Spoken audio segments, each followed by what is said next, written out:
بسم اللہ الرحمن الرحیم۔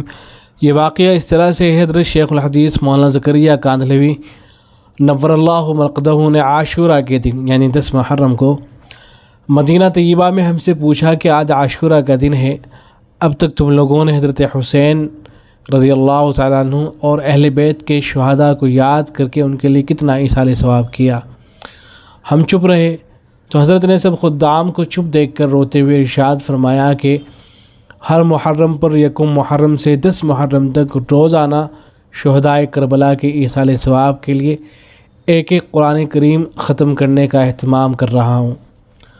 ہم سرکار دو عالم صلی اللہ علیہ وسلم کے حقوق پہچاننے سے بہت دور ہیں۔ جو تکلیف آپ کو اتنے بڑے لاڈلے کے حادثے پر ہوئی ہوگی، اس پریشانی اور غم میں ہم نے کوئی حصہ ڈالا؟ کہنے والوں نے کہہ دیا ہوگا کہ یہ تو فقط دوسری جماعت یعنی شیعوں کا کام ہے۔ لا حول ولا قوت الا باللہ العلی العظیم۔ از حضرت مولانا یوسف مطالعہ رحمۃ اللہ علیہ خلیفہ اجل حضرت شیخ زکریا کاندھلوی مہاجر مدنی۔ تو اس واقعے کو بہت زیادہ شیئر کیا جا رہا ہے۔ کئی حضرات نے معلوم کیا کہ کیا یہ واقعہ صحیح ہے، اس کی کوئی بنیاد موجود ہے، اور جو حضرت مولانا یوسف مطالعہ رحمۃ اللہ علیہ کا نام ذکر کیا جا رہا ہے تو ان کی طرف اس واقعے کی نسبت صحیح ہے نہیں۔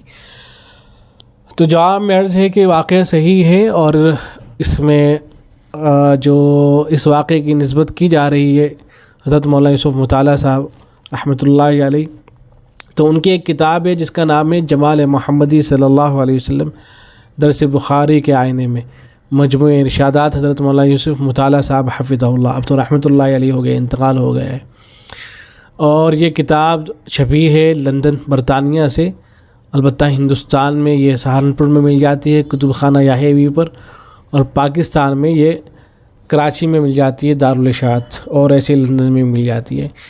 تو اس کتاب کے اندر حضرت مولانا یوسف مطالعہ رحمۃ اللہ علیہ نے اس واقعے کو ذکر فرمایا ہے۔ لکھا ہے انہوں نے کہ میں نے عاشورہ کے موقع پر مانچسٹر مسجد نور میں عرض کیا تھا کہ 10ویں محرم عاشورہ کے دن سیدی و مولائی حضرت شیخ الحدیث مولانا زکریا صاحب مہاجر مدنی نور اللہ مرقدہ نے ہم خدام سے پوچھا کہ آج عاشورہ ہے، شہداء کربلا کے لیے کس نے کتنا ایصال ثواب کیا؟ سب چپ، اس لیے کہ ہمیں اپنے دھندوں سے فرصت نہیں، ہم اپنے شغل سے فارغ نہیں ہوتے۔ بے شک زبان سے اقرار ضرور کرتے ہیں لیکن عملی طور پر ہم بہت دور ہیں، حق تعالی شانہ کی ذات عالی سے بہت دور، سرکار دو عالم صلی اللہ علیہ وسلم کے حقوق پہچاننے سے بہت دور، قرآن کی عظمت کو جاننے اور پہچاننے سے بہت دور۔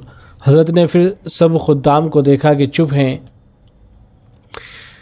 تب ارشاد فرمایا روتے ہوئے کہ یکم محرم سے میرا روز ایک قرآن شہداء کربلا کے لیے ختم ہو رہا ہے۔ اب یہ بدعت کے شور اور نفرتوں کے بیانوں کے ذریعے ہم نے بہت سی چیزیں کھو دی۔ ان میں سے ایک یہ بھی ہے، عاشورہ بھی ہے۔ حضرت حسین رضی اللہ تعالیٰ عنہ کی شہادت کا دن عاشورہ کا دن، جو پہلے ہی سے بہت متبرک اور مبارک تھا، اور اسی دن حضرت حسین رضی اللہ تعالیٰ عنہ کی شہادت بھی ہوئی، مگر اس دن ہمارا انہیں یاد کرنا، ان کے لیے ایصال ثواب کرنا، ان کا تذکرہ، اس کو بھی شاید بدعت سمجھیں گے۔ تو بہرحال یہ واقعہ موجود ہے کہ حضرت شیخ زکریا رحمۃ اللہ علیہ نے اس طرح سے ایصال ثواب کیا۔ تو معلوم یہ ہوا کہ ایصال ثواب اس طرح سے کرنا درست ہے، لیکن اس کو لازم و ضروری نہ سمجھا جائے، اس لیے کہ دنوں کی تعین چونکہ ثابت نہیں ہے ایصال ثواب کے لیے اس طرح سے، تو اس طرح سے خود اپنی طرف سے متعین کر لینا اور اس کو ضروری سمجھنا، اتفاقی طور پر کوئی کیا کرے تو ٹھیک ہے، لیکن اس کو ضروری سمجھ کر نہیں کرنا چاہیے۔ ایصال ثواب جو ہے کبھی بھی کیا جا سکتا ہے، تو ان دنوں میں بھی کیا جا سکتا ہے، البتہ اس کو ضروری نہیں سمجھنا چاہیے۔ اور ان حضرات کے ہی لیے ایصال ثواب نہیں کریں گے تو پھر اور کس کے لیے کریں گے؟ بالکل بلا شک و شبہ ان حضرات کے لیے جو کربلا کے شہداء ہیں ان کے لیے ضرور ایصال ثواب کرنا چاہیے۔ جب بھی موقع ملے ایصال ثواب کرتے رہنا چاہیے۔ ہمارے لیے سعادت کی بات ہوگی کہ ہم ان کے لیے جو ہے ایصال ثواب کیا کریں۔ السلام علیکم ورحمۃ اللہ۔